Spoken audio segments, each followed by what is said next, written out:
It's really putting on a show for us.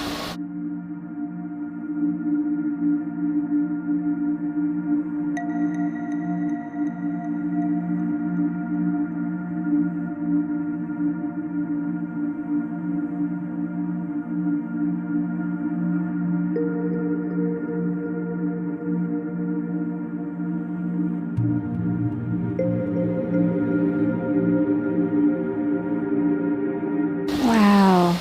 It's huge. Oh my gosh.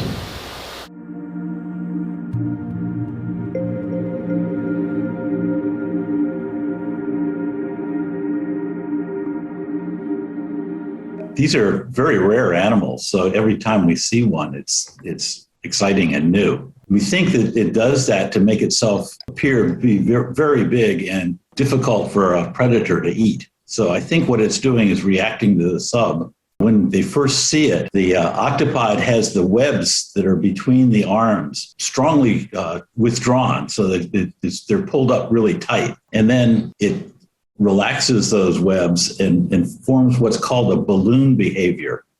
It's like a parachute. Oh, cool. Oh my gosh.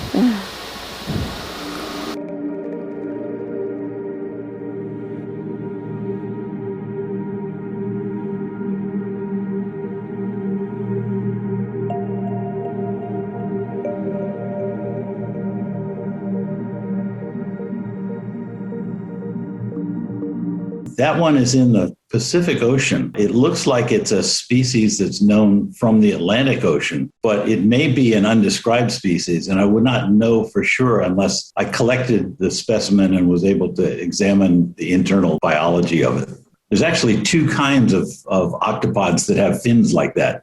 One kind sits on the bottom, and they have a simple web that just goes between the arms. And then there's the ones that are up in the water, like this one, and they have a web that's joined to the arms by a secondary web. And that expands the amount of water it can capture inside when it's doing this ballooning behavior, which might also be used for feeding as well.